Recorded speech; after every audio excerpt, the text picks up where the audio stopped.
નમસ્કાર મિત્રો, સ્વાગત છે તમારું અમારી ચેનલમાં। મિત્રો, કોઈપણ પૂજા દીવો પ્રગટાવ્યા વિના અધૂરી માનવામાં આવે છે। પ્રાચીન સમયથી દીવાને લગતી ઘણી માન્યતાઓ પુરાણોમાં પ્રચલિત છે। દીવા દ્વારા આપણે અનેક પ્રકારના સંકેતો મેળવી શકીએ છીએ। દીવાની જ્યોત તેજ બને, દીવો અચાનક બુઝાઈ જાય, દીવાનું તેલ ખલાસ ન થાય ત્યાં સુધી દીવો સળગતો રહે, આવી ઘટનાઓ દ્વારા આપણને અનેક પ્રકારના સંકેતો મળી શકે છે। ઉપરાંત જો દીવાની જ્યોત ચોક્કસ દિશામાં રાખવામાં આવે અને અચાનક દીવો બુઝાઈ જાય અથવા દીવાને કોઈ ખાસ દિશામાં મૂકવામાં આવે અને તે લાંબા સમય સુધી સળગતો રહે તો આ ઘટનાઓથી આપણને શુભ અને અશુભ સંકેતો પણ મળે છે। જેમ કે ધન તમારી પાસે આવવાનું છે, અથવા તમારું ધન ખર્ચ થવા જઈ રહ્યું છે, અથવા તમને કોઈ શુભ કે અશુભ સમાચાર મળવાના છે। તો મિત્રો, હિન્દુ ધર્મમાં મોટાભાગના દરેક વ્યક્તિના ઘરમાં નાનું કે મોટું પૂજાઘર એટલે કે મંદિર હોય જ છે, અને દરેક વ્યક્તિ સવાર સાંજ પોતાના ઈષ્ટદેવ, દેવી દેવતા અથવા ભગવાનની સામે દરરોજ દીવો પ્રગટાવતા હોય છે। તો મિત્રો, આજની આ વિડીયોમાં આપણે દીવા સાથે જોડાયેલ ખૂબ જ મહત્વપૂર્ણ જાણકારી તમને આપવાના છીએ। તો આજની વિડીયો અંત સુધી જરૂર જોજો અને વિડીયોને લાઈક કરી શેર કરજો તથા કોમેન્ટ બોક્સમાં જય શ્રી કૃષ્ણ અને જય માં લક્ષ્મી જરૂર લખી દેજો। મિત્રો, હિન્દુ ધર્મના પુરાણો અને શાસ્ત્રોમાં દીવાને ઘણું મહત્વ આપવામાં આવ્યું છે। તેની સાથે દીવાને પ્રગટાવવા સંબંધિત ઘણા મહત્વપૂર્ણ નિયમો પણ જણાવવામાં આવ્યા છે। શાસ્ત્રોમાં કહેવાયું છે કે દીવો અંધકારથી પ્રકાશ તરફ લઈ જાય છે, પરંતુ દીવો પ્રગટાવતી વખતે ઘણી વખત શાસ્ત્રોના નિયમોનું પાલન કરવામાં આવતું નથી, જેના કારણે દીવો પ્રગટાવવાથી કોઈ શુભ ફળ પ્રાપ્ત થતું નથી। ઘરમાં કે મંદિરમાં યોગ્ય રીતે દીવો કરો તો તમને ઘણો ફાયદો થાય છે, હંમેશા શુભ ફળ જ મળે છે। દીવો તમારા જીવનમાંથી દરેક પ્રકારની નકારાત્મકતાનો નાશ કરે છે, તે તમને અંધકારમાંથી પ્રકાશ તરફ લઈ જાય છે। ઘરમાં દીવો પ્રગટાવવાથી ઘરની નકારાત્મક ઉર્જાનો પણ નાશ થાય છે અને પરિવારના સભ્યોમાં શાંતિ જળવાઈ રહે છે। એટલે કે દીવાને પરેશાનીઓનો નાશ કરનાર કહેવામાં આવે છે। સૌથી પહેલાં તમારે એ વાતનું ખાસ ધ્યાન રાખવું જોઈએ કે તમારે રોજ ઘરના મંદિરમાં દીવો પ્રગટાવવો જોઈએ। દીવો પ્રગટાવવાથી તમને અનેક ફાયદા થશે। પુરાણોમાં કહેવાયું છે કે સાંજે મંદિરમાં દીવો કરવાથી દરિદ્રતા અને દુઃખનો નાશ થાય છે। સાંજે પૂજા કરવાનું મહત્વ પણ જણાવવામાં આવ્યું છે। દીવો પ્રગટાવવાથી નકારાત્મક શક્તિઓ ઘરથી દૂર રહે છે। કોઈ પણ દુષ્ટ શક્તિ તમારા ઘરમાં પ્રવેશ કરી શકતી નથી। જે ઘરમાં દીવો નથી પ્રગટતો તે ઘરના લોકોને ઘણી સમસ્યાઓનો સામનો કરવો પડે છે, ઘણું દુઃખ સહન કરવું પડે છે। મહેનત કર્યા પછી પણ સફળતા મળતી નથી, ઘરમાં પૈસા આવતા નથી અને ખર્ચ પણ વધવા લાગે છે, જેના કારણે પરિવારના સભ્યો હંમેશા દુઃખી અને નિરાશ રહે છે। આ નિરાશાને દૂર કરવામાં દીપક મહત્વની ભૂમિકા ભજવે છે। તે માત્ર ઘરને રોશની જ નથી કરતો, પરંતુ તમારા મનના અંધકારને પણ સંપૂર્ણપણે નષ્ટ કરે છે। આજે આપણે ઘરમાં દીવા લગાવવા અંગેના મહત્વના નિયમો વિશે જાણવા જઈ રહ્યા છીએ અને એ પણ જાણીશું કે પૂજા રૂમમાં દીવા કેવી રીતે લગાવવા। આજના વિડીયોમાં અમે તમને એ પણ જણાવવા જઈ રહ્યા છીએ કે દેવી દેવતાની સામે કયો દીવો પ્રગટાવવો જોઈએ, કેવો દીવો કરવાથી ધન પ્રાપ્તિ થાય છે અને કયા પ્રકારનો દીવો ક્યારે અને ક્યાં પ્રગટાવવો જોઈએ। સૌથી પહેલાં મિત્રો, જો ઘરમાં નિયમિત દીવો પ્રગટાવવામાં આવે તો ઘરમાં સકારાત્મક ઉર્જા હંમેશા સક્રિય રહે છે।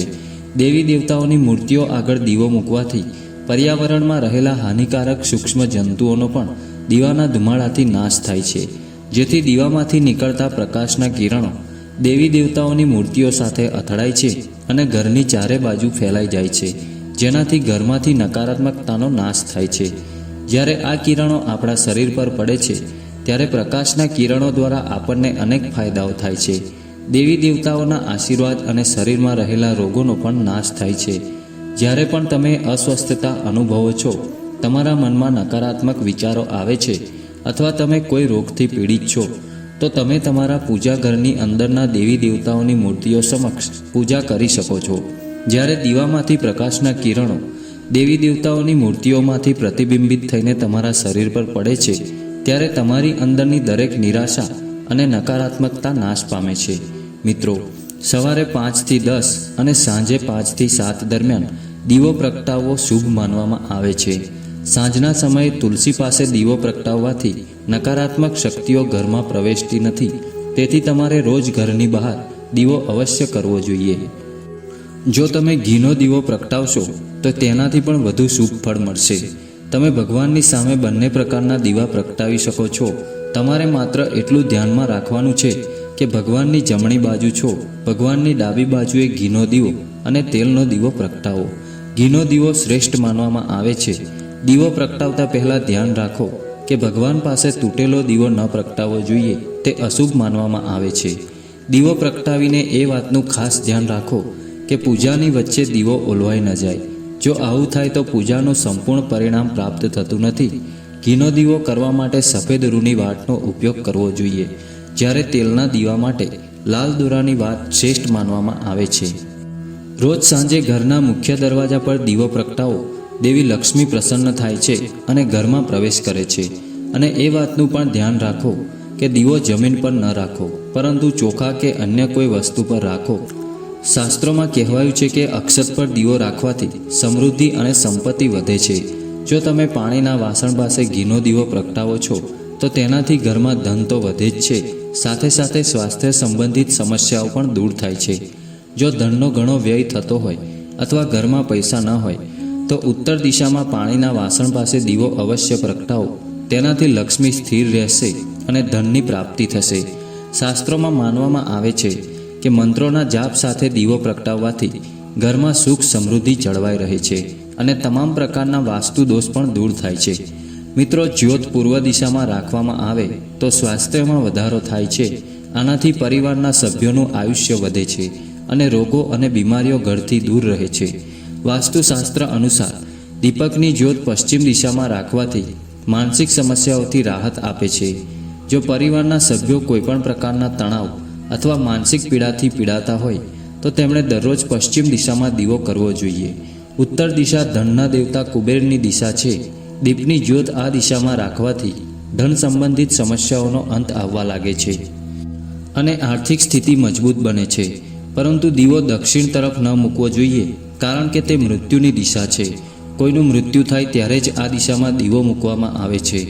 તો મિત્રો, ચાલો હવે જાણીએ દીવા સાથે જોડાયેલા સંકેતો વિશે. જો તમે દીવાની જ્યોત પૂર્વ દિશામાં રાખો અને દીવાની જ્યોત અચાનક વધવા લાગે તો તે ખૂબ જ શુભ સંકેત માનવામાં આવે છે. તમને કોઈ રોગ અથવા લાંબા સમય સુધી ચાલેલી બીમારીથી રાહત મળે છે. જો તમે ઉત્તર દિશામાં દીવો પ્રગટાવો છો તો તમે તમારા સ્વાસ્થ્ય સંબંધિત સમસ્યાઓનો સામનો કરવો પડે છે. જો દીવાની જ્યોત દક્ષિણ દિશામાં રાખવામાં આવે અને તે અચાનક બુઝાઈ જાય તો તેને અશુભ સંકેત માનવામાં આવે છે. આ દિશામાં દીવો રાખવાથી દીવો વધવા લાગે તો તમારા પૂર્વજો અત્યંત પ્રસન્ન છે અને તેમના આશીર્વાદ તમારા પર છે. જો તમે દીપની જ્યોત પશ્ચિમ દિશામાં રાખો છો અને દીવાની જ્યોત તેજ હોય છે તો તમારી માનસિક તણાવ ઓછો થાય છે અને તેલ પૂરું થાય ત્યાં સુધી દીવો બળે તો તમારા જીવનમાં લાંબુ આયુષ્ય આવે છે, સુખ શાંતિ રહે છે. ચાલો હવે જાણીએ કે કયા દેવતા માટે દીવામાં કઈ વાટનો ઉપયોગ કરવો જોઈએ. જો તમે આર્થિક તંગીથી પરેશાન છો તો એવું માનવામાં આવે છે કે ગાયના ઘીનો દીવો કરવો યોગ્ય છે. એવી માન્યતા છે કે આ કરવાથી ઘરમાં ધન આવે છે. એવી માન્યતા છે કે દરરોજ સાંજે દેવી લક્ષ્મીની મૂર્તિ કે ફોટાની સામે ચૌમુખી એટલે કે 4 મુખી દીવો પ્રગટાવવાથી ઘરમાં ધનની કમી રહેતી નથી. મીન રાશિમાં સૂર્ય ગ્રહની સ્થિતિ યોગ્ય ન હોય તો તમારે સરસવનો દીવો કરવો જોઈએ. જો તમે દુશ્મન પર જીત મેળવવા માંગતા હોવ તો સરસવનો દીવો પ્રગટાવવામાં આવે છે. માનવામાં આવે છે કે તલના તેલનો દીવો પ્રગટાવવાથી શનિની મહાદશામાં શનિ મહારાજ પ્રસન્ન રહે છે અને પરેશાનીઓ દૂર કરનાર ભગવાન હનુમાનજીને ચમેલીનો ત્રિકોણ દીવો પ્રગટાવવો જોઈએ. તમામ પ્રકારની પરેશાનીઓ દૂર કરવા માટે સરસવના તેલનો 4 મુખનો દીવો પ્રગટાવો. ભગવાનને પ્રસન્ન કરવા માટે વ્યક્તિએ સરસવના તેલનો 8 અથવા 12 મુખવાળો દીવો પ્રગટાવવો જોઈએ. ભગવાન વિષ્ણુના 10 અવતારોની પૂજા કરતી વખતે 10 મુખવાળો દીપ પ્રગટાવવામાં આવે છે. સિદ્ધિ કે જ્ઞાન પ્રાપ્ત કરવા માટે, શત્રુઓથી બચવા માટે એક ઊંડો ગોળ દીવો પ્રગટાવવો જોઈએ અથવા કોઈપણ સમસ્યાના નિવારણ માટે દીવો મધ્યથી ઉપરની તરફ પ્રગટાવવો જોઈએ. મિત્રો, સાંજ પડતા જ નકારાત્મક શક્તિઓ વધુ સક્રિય બને છે. એટલા માટે ઘરની છત પર અથવા ઘરની સામે દરરોજ એક દીવો પ્રગટાવવો જોઈએ. આમ કરવાથી તમારા જીવન પર અનિષ્ટ શક્તિઓનો પ્રભાવ અટકાવે છે.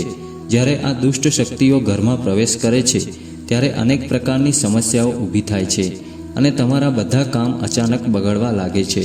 જો સમસ્યાઓ ખૂબ જ ગંભીર હોય તો તમારે તમારા ઘરની ઉત્તર દિશામાં દરરોજ ઘીનો દીવો કરવો જોઈએ. જ્યારે ઘીનો દીવો બળે છે ત્યારે તેમાંથી નીકળતી ઉર્જાના કિરણો તમારા ઘરના વાતાવરણને શુદ્ધ કરે છે. તેમાંથી નીકળતી સકારાત્મક ઉર્જા તમારા મનને શાંત રાખે છે. દીવો પ્રગટાવવા માટે ધાતુના દીવાનો ઉપયોગ કરો. જો તમે માટીનો દીવો વાપરતા હોય તો તે તૂટવો ન જોઈએ. આ સિવાય ધ્યાન રાખો કે દીવો પ્રગટાવ્યા પછી દીવો ઓલવાઈ જવો ન જોઈએ. જો કોઈ કારણસર દીવો ઓલવાઈ જાય તો ભગવાન પાસે ક્ષમા માંગો અને ફરીથી દીવો પ્રગટાવો. મિત્રો, આ રીતે દીવો બરાબર પ્રગટાવીને તમે તમારા જીવનને સુખ અને સમૃદ્ધિથી ભરપૂર બનાવી શકો છો.